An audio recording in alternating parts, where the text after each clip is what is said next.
Hi there riders, this is Jason and I hope you're doing well. So finally, out of the box and all set up, we have the Kaabo Wolf GT. This is one of 5 that have been made and we're very lucky to get our hands on it. A little bit of numbers just to break down what this scooter's internals workings are. 72 volt, 50 amp controller, 2000 watt with a maximum output of 8,400 watts, which is mind-blowing. It's a lot more than anything else out there in production.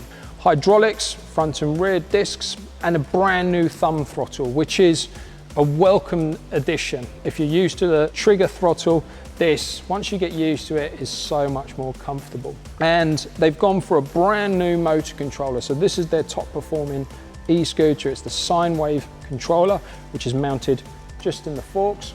I got really nervous and I was like, oh, okay, let's see how it comes out. But the Sine Wave controllers, in conjunction with the thumb throttle, the brand new re-engineered engines, come together as probably the best e-scooter I've ever ridden.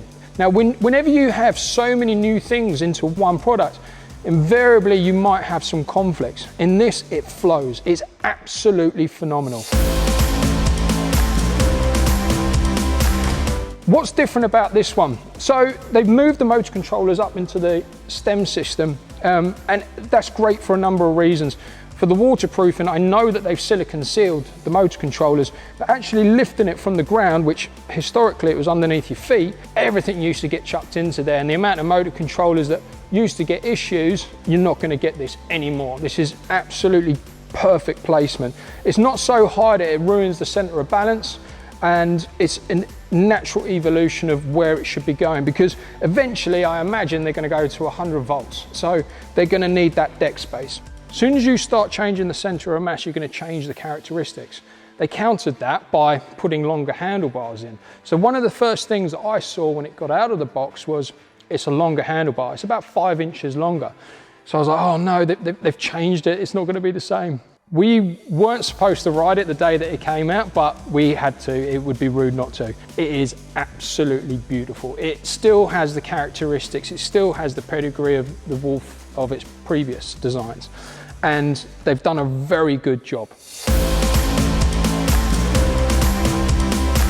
One of the biggest changes they've done is use the TFT high-res screen. Now, there's a few other manufacturers that have come out with this system, but the feedback on the early versions is the screen's not bright enough. So during daytime, you can't see what's going on. You can't change any of the settings. Kaabo haven't cut corners. They've gone for the best in the model range, and it is bright. Even under the lights here and outside, we can see everything.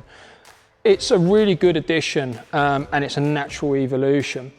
Combined with, this is their first thumb throttle they've done. Now we've used this and retrofitted it on scooters that we've had as projects. The thumb throttle system is brilliant because you don't get into the habit of having what's called whiskey throttle. So as the scooter accelerates, your natural thing to do is actually pull tighter, so you end up getting this kind of jerking effect that you can't really control. The thumb throttle negates all of that, because anytime that you do accelerate, you're not going to be pulling back on the potential of going faster. So this delivery method is very good. Now, this is a 72 volt, 50 amp controller, 2000 watts. I've tested what's supposed to be is the fastest, most powerful e-scooters on the market. They are also 72 volt and 50 amps. Whatever Kaabo have done with the mapping on the controllers and the engine management and the actual engine output has created it to be the fastest scooter I've ever ridden. They have really weaved some magic into this thing, because on paper it's not that dissimilar to the specs that we've seen, but this destroys everything. It still wheel spins at 35 kilometers an hour. But the power management and how that power is put in is super manageable. The Wolf is the only scooter that I feel can take more power, can take bigger engines, can take bigger batteries, because the geometry, the frame, the suspension can handle it. We're now getting to the stage where batteries are getting bigger, engines are getting bigger, and the motor controllers can take more. But the chassis haven't changed, the suspension hasn't changed, the geometry hasn't changed. If we look at a lot of e-scooters, they've got that traditional dogleg system, which is fantastic, but in performance terms, it's limited. So you can only put so much power through that. This frame and this geometry is unlimited. You can put more power through it. It's the only e-scooter that I've ever ridden that I don't get wheel wobbles on. The team have ridden it and they all feel comfortable absolutely pinning it. So great credit to what Kaabo have done, and they've kept the pedigree and the texture, the feel of what the previous Wolves were, and it created confidence in the ability to ride them without having an incident. The framework's super heavy, but it needs it to handle this amount of power. The example I often give is no point putting a 6-litre engine into a Ford Fiesta. The chassis is not going to be able to handle it. The geometry, the handling is going to be ruined. This thing can take 6 litres. It is absolutely phenomenal. How the power is dispersed and how it's managed, it just keeps pulling. So what we tend to find is on traditional thumb throttle systems, there's just a massive dump of power.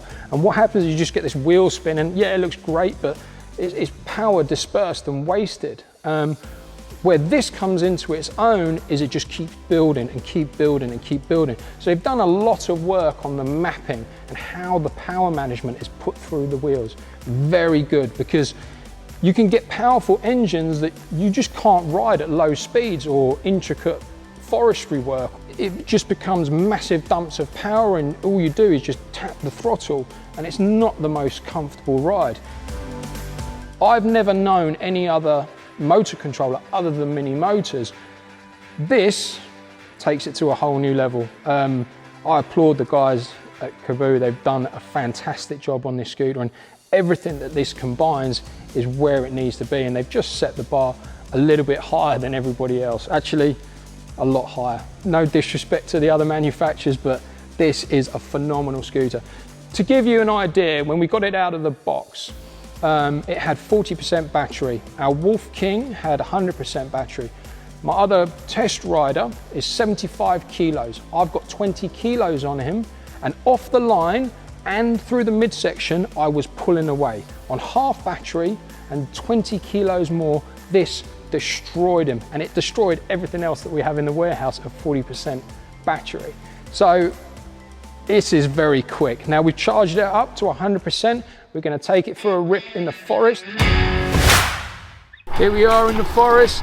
Let's see what the Wolf GT is all about.